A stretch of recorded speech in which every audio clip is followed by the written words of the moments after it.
Hi hello welcome back to my channel. ಇವತ್ತು ಶುಕ್ರವಾರ ಬೆಳಗ್ಗೆಯಿಂದನೇ ಬ್ಲಾಗ್ನ start ಮಾಡ್ತಾ ಇದ್ದೀನಿ. ಇವತ್ತು ಬೆಳಗ್ಗಿನ ತಿಂಡಿಗೆ ನಾನಿಲ್ಲಿ ಟೊಮೆಟೊ ರೈಸ್ನ ಮಾಡ್ಕೊತಾ ಇದ್ದೀನಿ. ಅದಕ್ಕೆ ಇಲ್ಲಿ ಮೊದಲಿಗೆ ನಾನು ಶುಂಠಿ ಬೆಳ್ಳುಳ್ಳಿ ಪೇಸ್ಟ್ನ ರೆಡಿ ಮಾಡ್ಕೊಳ್ತಾ ಇದ್ದೀನಿ. ಒಂದು ಮಿಕ್ಸಿ ಜಾರಿಗೆ ನಾನಿಲ್ಲಿ ಒಂದು ಅರ್ಧ ಗೆಡ್ಡೆ ಆಗೋಷ್ಟು ಬೆಳ್ಳುಳ್ಳಿ ಹಾಗೆಯೇ ಒಂದು ಅರ್ಧ ಇಂಚ್ ಆಗೋಷ್ಟು ಶುಂಠಿನ ಹಾಕ್ಕೊಂಡು ಮಿಕ್ಸಿ ಮಾಡಿ ಎತ್ತಿಟ್ಕೊಂಡಿದ್ದೀನಿ. ಹಾಗೆಯೇ ಟೊಮೆಟೊ ರೈಸ್ ಮಾಡ್ಕೊಳ್ಳೋದಕ್ಕೆ ಇಲ್ಲಿ ತರಕಾರಿನೆಲ್ಲನೂ ಕಟ್ ಮಾಡಿ ಇಟ್ಕೊತಾ ಇದ್ದೀನಿ. ಈಗ ನಾನು ಟೊಮೆಟೊ ರೈಸ್ ಮಾಡ್ಕೊಳ್ಳೋದಕ್ಕೆ 3 ಮೀಡಿಯಮ್ ಸೈಜ್ ಹುಳಿ ಟೊಮೆಟೊನ ತೊಗೊಂಡು ಸಣ್ಣದಾಗಿ ಕಟ್ ಮಾಡಿ ಇಟ್ಕೊತಾ ಇದ್ದೀನಿ. ಹಾಗೆಯೇ ಒಂದು 3 ಹಸಿಮೆಣಸಿನ್ಕಾಯಿನೂ ಕೂಡ ಉದ್ದಕ್ಕೆ ಸಣ್ಣದಾಗಿ ಕಟ್ ಮಾಡಿ ಇಟ್ಕೊಂಡಿದ್ದೀನಿ. ನಾವು ಟೊಮೆಟೊ ರೈಸ್ಗೆ ಹುಳಿ ಟೊಮೆಟೊ ಅಥವಾ ನಾಟಿ ಟೊಮೆಟೊನೇ ಯೂಸ್ ಮಾಡೋದ್ರಿಂದ ಈ ಟೊಮೆಟೊ ರೈಸ್ ತುಂಬಾ ರುಚಿಯಾಗಿ ಬರುತ್ತೆ. ಈ ಟೊಮೆಟೊನೂ ಕೂಡ ಸ್ವಲ್ಪ ನೋಡಿಕೊಂಡು ಕಟ್ ಮಾಡ್ಕೋಬೇಕಾಗುತ್ತೆ. ನಾನಿಲ್ಲಿ ಟೊಮೆಟೊನ ಕಟ್ ಮಾಡ್ಕೊಳ್ಬೇಕಾದ್ರೆ ಹೊರಗಡೆ ಎಲ್ಲ ಟೊಮೆಟೊ ತುಂಬಾ ಚೆನ್ನಾಗಿತ್ತು, ಆದರೆ ಒಳಗಡೆ ಹುಳ ಆಗಿಬಿಟ್ಟಿತ್ತು. ಹಾಗೆಯೇ ಈಗ ನಾನು ಒಂದು ಮೀಡಿಯಮ್ ಸೈಜ್ ಈರುಳ್ಳಿನೂ ಕೂಡ ಸಣ್ಣದಾಗಿ ಉದ್ದಕ್ಕೆ ಕಟ್ ಮಾಡಿ ಎತ್ತಿಟ್ಕೊಂಡಿದ್ದೀನಿ. ಈಗ ಈ ಕಡೆ ಒಂದು ಕುಕ್ಕರ್ ಬಿಸಿ ಮಾಡೋಕೆ ಇಟ್ಕೊಂಡು ಅದಕ್ಕೆ 1.5 ಟೀ ಸ್ಪೂನ್ ಆಗೋಷ್ಟು ಎಣ್ಣೆ ಹಾಕ್ಕೊಂಡಿದ್ದೀನಿ. ಹಾಗೆಯೇ 1 ಟೀ ಸ್ಪೂನ್ ಆಗೋಷ್ಟು ತುಪ್ಪನ ಸೇರಿಸ್ಕೊಂಡಿದ್ದೀನಿ. ನಾವು ಯಾವುದೇ ರೀತಿ ಪಲಾವ್ ಆಗಲಿ ರೈಸ್ ಬಾತ್ ಆಗಲಿ ಮಾಡ್ಕೊಳ್ಬೇಕಾದ್ರೆ ಒಂದು ಸ್ವಲ್ಪ ತುಪ್ಪನೂ ಕೂಡ ಸೇರಿಸ್ಕೊಂಡು ಮಾಡ್ಕೊಳ್ಳೋದ್ರಿಂದ ಫ್ಲೇವರ್ ತುಂಬಾ ಚೆನ್ನಾಗಿರುತ್ತೆ. ಈಗ ಇದಕ್ಕೆ ಎಲ್ಲ ಸ್ಪೈಸಸ್ನ ಸೇರಿಸ್ಕೊಳ್ತಾ ಇದ್ದೀನಿ. 1 ಸ್ಟಾರ್ ಹೂವು, 2 ಲವಂಗ, ಒಂದು ಸ್ವಲ್ಪ ಚಕ್ಕೆ, 1 ಏಲಕ್ಕಿ, ಶಾಯಿ ಜೀರಾ, ಹಾಗೆಯೇ ಒಂದು ಸ್ವಲ್ಪ ಜೀರಿಗೆ, ಪಲಾವ್ ಎಲೆ, ಒಂದು ಸ್ವಲ್ಪ ಕಸ್ತೂರಿ ಮೇಥಿ, ಹಾಗೆಯೇ ಒಂದು ಸ್ವಲ್ಪ ಕರ್ಬೇವಿನ ಸೊಪ್ಪು ಹಾಕ್ಕೊಂಡು ಇದನ್ನೆಲ್ಲನೂ ಮೀಡಿಯಮ್ ಫ್ಲೇಮಲ್ಲಿ ಸ್ವಲ್ಪ ಘಮ ಬರೋವರೆಗೂ ಫ್ರೈ ಮಾಡ್ಕೋಬೇಕು. ಈಗ ಚೆನ್ನಾಗಿ ಫ್ರೈ ಆಗಿದೆ. ಈಗ ಇದಕ್ಕೆ ಕಟ್ ಮಾಡಿ ಇಟ್ಕೊಂಡಿರೋ ಈರುಳ್ಳಿ ಹಾಗೆಯೇ ಹಸಿಮೆಣಸಿನ್ಕಾಯಿನ ಸೇರಿಸ್ಕೊಳ್ತಾ ಇದ್ದೀನಿ. ಹಾಗೆಯೇ ಒಂದು ಸ್ವಲ್ಪ ಬಟಾಣಿ ಕೂಡ ಇತ್ತು, ಅದನ್ನು ಕೂಡ ಸೇರಿಸ್ಕೊಂಡು ಫ್ರೈ ಮಾಡ್ಕೊತಾ ಇದ್ದೀನಿ. ಇದು ಸ್ವಲ್ಪ ಸಾಫ್ಟಾಗಿ ಬೆಂದಮೇಲೆ ಈಗ ನಾನು 1.5 ಟೀ ಸ್ಪೂನ್ ಆಗೋಷ್ಟು ಶುಂಠಿ ಬೆಳ್ಳುಳ್ಳಿ ಪೇಸ್ಟ್ನ ಸೇರಿಸ್ಕೊತಾ ಇದ್ದೀನಿ. ಹಾಗೆಯೇ ಈ ಟೈಮಲ್ಲಿ ಒಂದು ಸ್ವಲ್ಪ ಪುದೀನ ಸೊಪ್ಪನ್ನು ಕೂಡ ಸೇರಿಸ್ಕೊಳ್ತಾ ಇದ್ದೀನಿ. ಈ ಟೈಮಲ್ಲಿ ಪುದೀನ ಸೊಪ್ಪು ಹಾಕೋದ್ರಿಂದ ಫ್ಲೇವರ್ ತುಂಬಾ ಚೆನ್ನಾಗಿರುತ್ತೆ. ಹಾಗೆಯೇ ಆಗಲೇ ಕಟ್ ಮಾಡಿ ಇಟ್ಕೊಂಡಿರೋ ಟೊಮೆಟೊನೂ ಕೂಡ ಸೇರಿಸ್ಕೊಂಡು ಇದಕ್ಕೆ ರುಚಿಯ ತಕ್ಕಷ್ಟು ಉಪ್ಪು ಹಾಗೆಯೇ ಒಂದು 1/4 ಟೀ ಸ್ಪೂನ್ ಅಷ್ಟು ಅರಿಶಿನ ಸೇರಿಸ್ಕೊಂಡು ಟೊಮೆಟೊ ಎಲ್ಲ ಸಾಫ್ಟ್ ಆಗೋವರೆಗೂ ಬೇಯಿಸ್ಕೊತಾ ಇದ್ದೀನಿ. ಚೆನ್ನಾಗಿ ಟೊಮೆಟೊ ಎಲ್ಲ ಸಾಫ್ಟ್ ಆದಮೇಲೆ ನಾನಿಲ್ಲಿ 1.5 ಟೀ ಸ್ಪೂನ್ ಆಗೋಷ್ಟು ಅಚ್ಕಾರದ ಪುಡಿನ ಸೇರಿಸ್ಕೊತಾ ಇದ್ದೀನಿ. ಹಾಗೆಯೇ ಸಣ್ಣ ಸ್ಪೂನಲ್ಲಿ 1 ಟೀ ಸ್ಪೂನ್ ಆಗೋಷ್ಟು ಧನಿಯಾ ಪೌಡರ್ನ ಸೇರಿಸ್ಕೊಂಡು ಇದೆಲ್ಲ ಹಸಿ ಸ್ಮೆಲ್ ಹೋಗೋವರೆಗೂ ಹಾಗೆಯೇ ಎಣ್ಣೆ ಬಿಟ್ಕೊಂಬರೋವರೆಗೂ ಫ್ರೈ ಮಾಡ್ಕೋಬೇಕಾಗುತ್ತೆ. ಈಗ ಒಂದು ಲಿಡ್ ಕ್ಲೋಸ್ ಮಾಡಿ ಬೇಯಿಸ್ಕೊತಾ ಇದ್ದೀನಿ. ಈಗ ಸಣ್ಣದಾಗಿ ಕಟ್ ಮಾಡಿ ಇಟ್ಕೊಂಡಿರೋ ಕೊತ್ತಂಬರಿ ಸೊಪ್ಪನ್ನು ಕೂಡ ಸೇರಿಸ್ಕೊಂಡು ಇನ್ನೊಮ್ಮೆ ಚೆನ್ನಾಗಿ ಮಿಕ್ಸ್ ಮಾಡ್ಕೊತಾ ಇದ್ದೀನಿ. ಈಗ ನೋಡಿ ಚೆನ್ನಾಗಿ ಎಣ್ಣೆ ಬಿಟ್ಕೊಂಬಂದಿದೆ. ಈ ಟೈಮಲ್ಲಿ ಆಗಲೇ ನಾನು 1 ಗ್ಲಾಸ್ ಅಷ್ಟು ಅಕ್ಕಿನ ನೆನೆಸಿಟ್ಕೊಂಡಿದ್ದೆ. ನಾನಿಲ್ಲಿ ನಾರ್ಮಲ್ ರೈಸ್ನ ತೊಗೊಂಡಿದ್ದೀನಿ.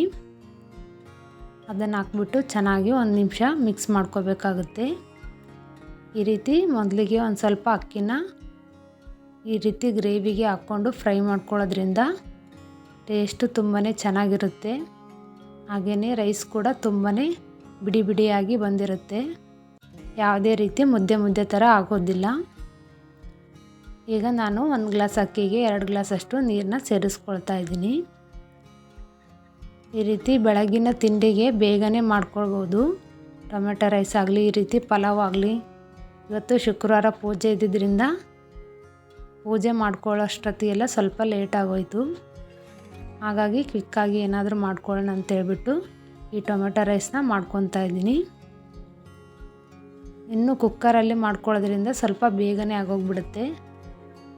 ತರಕಾರಿ ಎಲ್ಲ ಕಟ್ ಮಾಡ್ಕೊಂಡ್ಬಿಟ್ರೆ ಬೇಗನೆ ಮಾಡ್ಕೋಬೋದು. ಈಗ ಇದಕ್ಕೆ ಒಂದು ಕಟ್ ಮಾಡಿ ಇಟ್ಕೊಂಡಿರೋ ನಿಂಬೆಹಣ್ಣನ್ನ ಹಿಂಡ್ಕೊತಾ ಇದ್ದೀನಿ. ಹಾಗೆಯೇ ಲಾಸ್ಟಲ್ಲಿ ಒಂದು ಸ್ವಲ್ಪ ಕಟ್ ಮಾಡಿ ಇಟ್ಕೊಂಡಿರೋ ಕೊತ್ತಂಬರಿ ಸೊಪ್ಪನ್ನ ಹಾಕ್ಬಿಟ್ಟು ಇನ್ನೊಮ್ಮೆ ಚೆನ್ನಾಗಿ ಮಿಕ್ಸ್ ಮಾಡಿ ಕುಕ್ಕರ್ ಲಿಡ್ನ ಕ್ಲೋಸ್ ಮಾಡ್ಕೊತಾ ಇದ್ದೀನಿ. ಈ ಟೈಮಲ್ಲೇ ನೋಡ್ಕೊಂಬಿಡಬೇಕು ನಾವು ಉಪ್ಪು ಕರೆಕ್ಟಾಗಿದೆಯಾ ಇಲ್ವಂತೇಳ್ಬಿಟ್ಟು. ಈಗ ಇದನ್ನು ಒಂದು 2 ವಿಸಿಲ್ ತೆಗೆಸ್ಕೊಂಡಿದ್ದೀನಿ. ಇದರಲ್ಲಿ ಕಂಪ್ಲೀಟಾಗಿ ಏರೆಲ್ಲ ರಿಲೀಸ್ ಆದಮೇಲೆ ನಾನಿಲ್ಲಿ ಕುಕ್ಕರ್ ಲಿಡ್ನ ಓಪನ್ ಮಾಡಿಬಿಟ್ಟು ತೋರಿಸ್ತಾ ಇದ್ದೀನಿ. ನೋಡಿ ಎಷ್ಟೊಂದು ಚೆನ್ನಾಗಿ ಬಂದಿದೆ, ಯಾವುದೇ ರೀತಿ ಮುದ್ದೆ ಥರ ಆಗಿಲ್ಲ. ನಾವು ಕರೆಕ್ಟಾಗಿ 1 ಗ್ಲಾಸ್ ಅಕ್ಕಿಗೆ 2 ಗ್ಲಾಸಷ್ಟು ನೀರು ಹಾಕ್ಕೊಂಡು ಮಾಡಿದರೆ ಯಾವುದೇ ರೀತಿ ಮುದ್ದೆ ಥರ ಆಗೋದಿಲ್ಲ. ಹಾಗೆಯೇ ಒಂದು ಸ್ವಲ್ಪ ಹೊತ್ತು ಅಕ್ಕಿನ ನೆನೆಸಿಟ್ಕೊಂಡು ಮಾಡ್ಕೊಳ್ಳೋದ್ರಿಂದ ತುಂಬಾ ಚೆನ್ನಾಗಿ ಬರುತ್ತೆ, ಸಾಫ್ಟಾಗಿಯೂ ಇರುತ್ತೆ, ಜಾಸ್ತಿ ಮುದ್ದೆ ಥರನೂ ಆಗಿರೋದಿಲ್ಲ, ಕರೆಕ್ಟಾಗಿ ಹುಡಿಯಾಗಿರುತ್ತೆ. ಈಗ ಒಂದು ಪ್ಲೇಟಿಗೆ ಹಾಕ್ಕೊಂಡು ರೆಡಿ ಮಾಡ್ಕೊಳ್ತಾ ಇದ್ದೀನಿ. ನೋಡಿ ಎಷ್ಟು ಚೆನ್ನಾಗಿ ಬಂದಿದೆ. ಹಾಗೆಯೇ ಬೆಳಗಿನ ಟಿಫನ್ ಎಲ್ಲ ಮುಗಿಸ್ಕೊಂಡು ಮಧ್ಯಾಹ್ನ ಊಟಕ್ಕೆ ರೆಡಿ ಮಾಡ್ಕೊಳ್ತಾ ಇದ್ದೀನಿ. ಇವತ್ತು ಮಧ್ಯಾಹ್ನ ಊಟಕ್ಕೆ ನಾನಿಲ್ಲಿ ಕ್ಯಾಪ್ಸಿಕಮ್ ಪಲ್ಯನ ಮಾಡ್ಕೊಳ್ತಾ ಇದ್ದೀನಿ. ಹಾಗೆಯೇ ಇದರ ಕಾಂಬಿನೇಷನ್ ಆಗಿ ಅಕ್ಕಿ ರೊಟ್ಟಿನ ಮಾಡ್ಕೊಳ್ತಾ ಇದ್ದೀನಿ. ಇದಂತೂ ಬೇಗನೆ ಮಾಡ್ಕೊಳ್ಬೋದು ಕ್ಯಾಪ್ಸಿಕಮ್ ಪಲ್ಯ. ಇದಕ್ಕೂ ಕೂಡ ಒಂದು ಸಿಂಪಲ್ಲಾಗಿ ಮಸಾಲೆನ ರೆಡಿ ಮಾಡ್ಕೊಳ್ಬಿಟ್ರೆ ಬೇಗನೆ ಆಗೋಗ್ಬಿಡುತ್ತೆ. ಈಗ ಕ್ಯಾಪ್ಸಿಕಮ್ನ ಈ ರೀತಿ ಕಟ್ ಮಾಡಿ ಇಟ್ಕೊತಾ ಇದ್ದೀನಿ. ಈ ರೀತಿ ಸಣ್ಣದಾಗಿರೋ ಕ್ಯಾಪ್ಸಿಕಮ್ ಎಲ್ಲನೂ ಊರ ಕಡೆ ಸಿಗುತ್ತೆ, ಈ ಬೆಂಗಳೂರಲ್ಲಿ ಸಿಗೋದು ತುಂಬಾ ಕಡಿಮೆ. ಈಗ ಒಂದು ಪ್ಯಾನ್ಗೆ ಸ್ವಲ್ಪ ಎಣ್ಣೆ ಹಾಕ್ಕೊಂಡ್ಬಿಟ್ಟು ಇದನ್ನೆಲ್ಲ ಸೇರಿಸ್ಕೊಂಡು ಫ್ರೈ ಮಾಡ್ಕೊತಾ ಇದ್ದೀನಿ. ಇದೆಲ್ಲ ಸ್ವಲ್ಪ ಸಾಫ್ಟ್ ಆಗೋವರೆಗೂ ಫ್ರೈ ಮಾಡ್ಕೋಬೇಕು.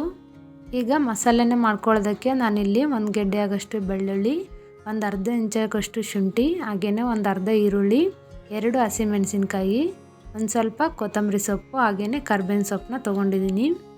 ಸ್ವಲ್ಪ ಕೊತ್ತಂಬರಿ ಸೊಪ್ಪು ಜಾಸ್ತಿ ಹಾಕ್ಕೊಳ್ಳಿ. ಜಾಸ್ತಿ ಕೊತ್ತಂಬರಿ ಸೊಪ್ಪು ಹಾಕೋದ್ರಿಂದ ಗ್ರೇವಿ ಗ್ರೀನಾಗಿ ಕಲರ್ಫುಲ್ಲಾಗಿ ಬರುತ್ತೆ. ಇವತ್ತು ಒಂದು ಸ್ವಲ್ಪ ಮನೆಯಲ್ಲಿ ಕೊತ್ತಂಬರಿ ಸೊಪ್ಪು ಖಾಲಿಯಾಗಿತ್ತು, ಹಾಗಾಗಿ ನಾನಿಲ್ಲಿ ಸ್ವಲ್ಪನೇ ಸೇರಿಸ್ಕೊಂಡಿದ್ದೀನಿ.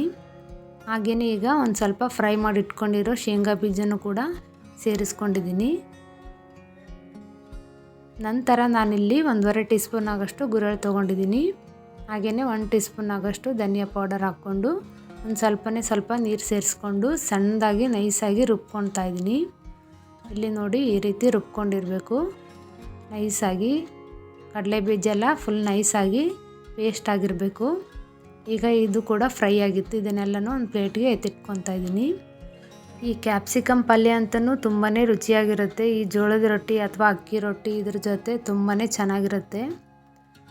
ನೀವು ಕೂಡ ಮನೆಯಲ್ಲೊಮ್ಮೆ ಟ್ರೈ ಮಾಡಿ ನೋಡಿ, ಬೇಗನೆ ಆಗೋಗ್ಬಿಡುತ್ತೆ. ಹಾಗೆಯೇ ಈಗ ಅದೇ ಪ್ಯಾನ್ಗೆ ನಾನಿಲ್ಲಿ 1.5 ಟೀ ಸ್ಪೂನ್ ಆಗೋಷ್ಟು ಎಣ್ಣೆನ ಹಾಕ್ಕೊಂಡಿದ್ದೀನಿ. ಎಣ್ಣೆ ಸ್ವಲ್ಪ ಬಿಸಿ ಆದಮೇಲೆ ನಾನಿಲ್ಲಿ ಒಂದು ಸ್ವಲ್ಪ ಸಾಸಿವೆ ಜೀರಿಗೆನ ಸೇರಿಸ್ಕೊತಾ ಇದ್ದೀನಿ. ಹಾಗೆಯೇ ಒಂದು ಸ್ವಲ್ಪ ಕರ್ಬೇವಿನ ಸೊಪ್ಪು, ಆಗಲೇ ಮಿಕ್ಸಿ ಮಾಡ್ಕೊಳ್ಳೋದಕ್ಕೆ ಒಂದು ಅರ್ಧ ಈರುಳ್ಳಿನ ಸೇರಿಸ್ಕೊಂಡಿದ್ವಿ. ಈಗ ಇನ್ನೊಂದು ಅರ್ಧ ಈರುಳ್ಳಿನ ಈ ಟೈಮಲ್ಲಿ ಸೇರಿಸ್ಕೊಂಡು ಫ್ರೈ ಮಾಡ್ಕೊತಾ ಇದ್ದೀನಿ. ಹಾಗೆಯೇ ಒಂದು ಅರ್ಧ ಟೊಮೆಟೊನೂ ಕೂಡ ಸೇರಿಸ್ಕೊಂಡಿದ್ದೀನಿ. ಟೊಮೆಟೊ ಹಾಕೋದ್ರಿಂದ ಸ್ವಲ್ಪ ಗ್ರೇವಿ ಹುಳಿಯಾಗಿ ಚೆನ್ನಾಗಿರುತ್ತೆ. ಈಗ ಆಗಲೇ ಫ್ರೈ ಮಾಡಿ ಇಟ್ಕೊಂಡಿರೋ ಕ್ಯಾಪ್ಸಿಕಮ್ನು ಕೂಡ ಸೇರಿಸ್ಕೊಂಡಿದ್ದೀನಿ. ನಂತರ ನಾನಿಲ್ಲಿ ರುಬ್ಬಿಟ್ಕೊಂಡಿರ್ತಕ್ಕಂಥ ಮಸಾಲೆನೂ ಕೂಡ ಸೇರಿಸ್ಕೊಂಡು ಚೆನ್ನಾಗಿ ಮಿಕ್ಸ್ ಮಾಡ್ಕೊತಾ ಇದ್ದೀನಿ. ಈಗ ಇದಕ್ಕೆ ಒಂದು ಅರ್ಧ ಗ್ಲಾಸಷ್ಟು ನೀರು ಸೇರಿಸ್ಕೊಂಡಿದ್ದೀನಿ. ಹಾಗೆಯೇ ಒಂದು 1/4 ಟೀ ಸ್ಪೂನಷ್ಟು ಅರಿಶಿನ ಪುಡಿ, ರುಚಿಗೆ ತಕ್ಕಷ್ಟು ಉಪ್ಪು, ಒಂದು ಸ್ವಲ್ಪ ಜೀರಿಗೆ ಪುಡಿ ಹಾಕ್ಕೊಂಡು ಎಲ್ಲನೂ ಮಿಕ್ಸ್ ಮಾಡ್ಕೋಬೇಕಾಗುತ್ತೆ. ಈಗ ಎಲ್ಲನೂ ಮಿಕ್ಸ್ ಮಾಡಿಕೊಂಡು ಮೀಡಿಯಮ್ ಫ್ಲೇಮಲ್ಲಿ ಚೆನ್ನಾಗಿ ಕುದಿಸ್ಕೊತಾ ಇದ್ದೀನಿ ಒಂದು 5ರಿಂದ 10 ನಿಮಿಷ. ಈ ಕ್ಯಾಪ್ಸಿಕಮ್ ಎಲ್ಲ ಸ್ವಲ್ಪ ಸಾಫ್ಟ್ ಆಗಬೇಕು, ಅಲ್ಲಿವರೆಗೂ ಕುದಿಸ್ಕೋಬೇಕಾಗುತ್ತೆ. ಈಗ ಆ ಪಲ್ಯನೂ ಕೂಡ ರೆಡಿ ಆಗೋಷ್ಟೊತ್ತಿಗೆ ನಾನಿಲ್ಲಿ ಅಕ್ಕಿ ರೊಟ್ಟಿನ ಮಾಡ್ಕೊಳ್ತಾ ಇದ್ದೀನಿ. ಅಕ್ಕಿ ರೊಟ್ಟಿಗೆ ನಾನಿಲ್ಲಿ 1 ಬೌಲ್ ಆಗೋಷ್ಟು ಅಕ್ಕಿ ಹಿಟ್ಟನ್ನು ತೊಗೊಂಡಿದ್ದೀನಿ.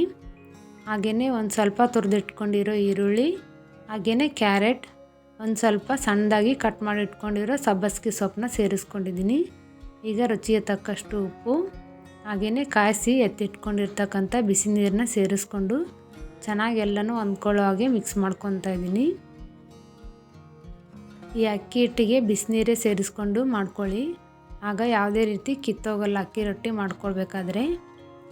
ಈಗ ಇದನ್ನೆಲ್ಲ ಚೆನ್ನಾಗಿ ಹೊಂದ್ಕೊಳ್ಳೋ ರೀತಿ ಮಿಕ್ಸ್ ಮಾಡ್ಕೊತಾ ಇದ್ದೀನಿ. ಈ ಅಕ್ಕಿ ರೊಟ್ಟಿ ಕೂಡ ಬೇಗನೆ ಮಾಡ್ಕೋಬೋದು, ತುಂಬಾ ಚೆನ್ನಾಗಿರುತ್ತೆ. ಈಗ ಚೆನ್ನಾಗಿ ಎಲ್ಲನೂ ಮಿಕ್ಸ್ ಮಾಡ್ಕೊತಾ ಇದ್ದೀನಿ.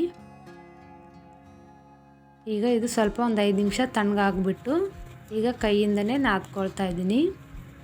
ಇದು ಸ್ವಲ್ಪ ತೆಳು ಅನಿಸಿದರೆ ಹಸಿ ಹಿಟ್ಟು ಕೂಡ ಹಾಕ್ಕೊಂಡು ನಾದ್ಕೋಬೇಕಾಗುತ್ತೆ. ಈಗ ಚೆನ್ನಾಗಿ ನಾದ್ಕೊಂಡಿದ್ದೀನಿ ನೋಡಿ. ಈಗ ಅದಕ್ಕೆ ಕರೆಕ್ಟಾಗಿ ನಾದಿ ಎತ್ತಿಟ್ಕೊತಾ ಇದ್ದೀನಿ ಒಂದು ಪ್ಲೇಟಿಗೆ. ಈಗ ನಾನಿಲ್ಲಿ ಒಂದು ಪ್ಲಾಸ್ಟಿಕ್ ಕವರ್ನ ತೊಗೊಂಡಿದ್ದೀನಿ. ಅದಕ್ಕೆ ಒಂದು ಸ್ವಲ್ಪ ಎಣ್ಣೆ ಹಚ್ಬಿಟ್ಟು ಸ್ವಲ್ಪನೇ ಅಕ್ಕಿ ಹಿಟ್ಟನ್ನು ತೊಗೊಂಬಿಟ್ಟು ಕೈಯಿಂದನೇ ತಟ್ಕೊತಾ ಇದ್ದೀನಿ. ಈ ರೀತಿ ರೊಟ್ಟಿಗಳನ್ನೆಲ್ಲ ಮಾಡ್ಕೋಬೇಕಾದ್ರೆ ಬಾಳೆ ಎಲೆ ಅಥವಾ ಬಟರ್ ಪೇಪರ್ ಇದ್ದರೆ ತುಂಬಾ ಈಸಿಯಾಗಿ ಮಾಡ್ಕೋಬೋದು. ಆದರೆ ಬಟರ್ ಪೇಪರ್ ಕೂಡ ಮನೆಯಲ್ಲಿ ಸ್ವಲ್ಪ ಖಾಲಿಯಾಗಿತ್ತು, ಹಾಗಾಗಿ ಪ್ಲಾಸ್ಟಿಕ್ ಕವರಿಂದನೇ ಮಾಡ್ಕೊತಾ ಇದ್ದೀನಿ. ಈಗ ಇದನ್ನು ಎರಡು ಕಡೆನೂ ಬೇಯಿಸ್ಕೋಬೇಕಾಗುತ್ತೆ. ಸ್ವಲ್ಪ ಎಣ್ಣೆ ಹಾಕ್ಬಿಟ್ಟು ಎರಡು ಕಡೆನೂ ಬೇಯಿಸ್ಕೊತಾ ಇದ್ದೀನಿ. ಈಗ ಅಕ್ಕಿ ರೊಟ್ಟಿನೂ ಕೂಡ ರೆಡಿ ಆಗೋಯ್ತು. ಈ ಕಡೆ ಪಲ್ಯನೂ ಕೂಡ ಬೇಯ್ತಾ ಇತ್ತು. ಈಗ ಒಂದ್ಸರಿ ಮಿಕ್ಸ್ ಮಾಡಿಕೊಂಡು ನೋಡ್ಕೊತಾ ಇದ್ದೀನಿ. ಆವಾಗ ಸ್ವಲ್ಪ ತಳ ಹಿಡಿಯೋ ಚಾನ್ಸಸ್ ಇರುತ್ತೆ, ಚೆನ್ನಾಗಿ ಮಿಕ್ಸ್ ಮಾಡಿಕೊಂಡು ನೋಡ್ಕೊತಾ ಇರಬೇಕು. ಈಗ ಇದು ಕರೆಕ್ಟಾಗಿ ರೆಡಿಯಾಗಿದೆ, ಗ್ರೇವಿ ಕೂಡ ಕರೆಕ್ಟಾಗಿ ಬಂದಿದೆ. ಈಗ ಇದನ್ನೆಲ್ಲ ಒಂದು ಬೌಲ್ಗೆ ಎತ್ತಿಟ್ಕೊತಾ ಇದ್ದೀನಿ. ನೋಡಿ, ಇದರಲ್ಲಿ ಕ್ಯಾಪ್ಸಿಕಮ್ ಕೂಡ ಚೆನ್ನಾಗಿ ಸಾಫ್ಟಾಗಿ ಬಂದಿದೆ. ಇದಂತೂ ತುಂಬಾ ರುಚಿಯಾಗಿ ಬಂದಿತ್ತು, ಹಾಗೆಯೇ ಮಾಡ್ಕೊಳ್ಳೋದು ಕೂಡ ತುಂಬಾ ಸುಲಭ. ನೀವು ಕೂಡ ಮನೆಯಲ್ಲಿ ಒಮ್ಮೆ ಟ್ರೈ ಮಾಡಿ ನೋಡಿ, ನಿಮಗೂ ಕೂಡ ಇಷ್ಟ ಆಗ್ಬೋದು. ಈಗ ಇದನ್ನೆಲ್ಲನೂ ನಾನು ಒಂದು ಪ್ಲೇಟಿಗೆ ಸರ್ವ್ ಮಾಡ್ಕೊಳ್ತಾ ಇದ್ದೀನಿ. ಅಕ್ಕಿ ರೊಟ್ಟಿ ಕೂಡ ತುಂಬಾ ಸಾಫ್ಟಾಗಿ ಬಂದಿತ್ತು, ಹಾಗೆಯೇ ಈ ಪಲ್ಯ ಜೊತೆ ಅಂತೂ ತುಂಬಾ ಚೆನ್ನಾಗಿತ್ತು. ಇದಾಗಿತ್ತು ಇವತ್ತಿನ ವಿಡಿಯೋ ನಿಮಗೆ ಇಷ್ಟವಾದಲ್ಲಿ ಪ್ಲೀಸ್ ಒಂದು ಲೈಕ್ ಮಾಡಿ, ಶೇರ್ ಮಾಡಿ, ಹಾಗೆ ಸಬ್ಸ್ಕ್ರೈಬ್ ಮಾಡಿ, ನನ್ನ ಚಾನಲ್ನ ಸಪೋರ್ಟ್ ಮಾಡಿ. Thank you for watching.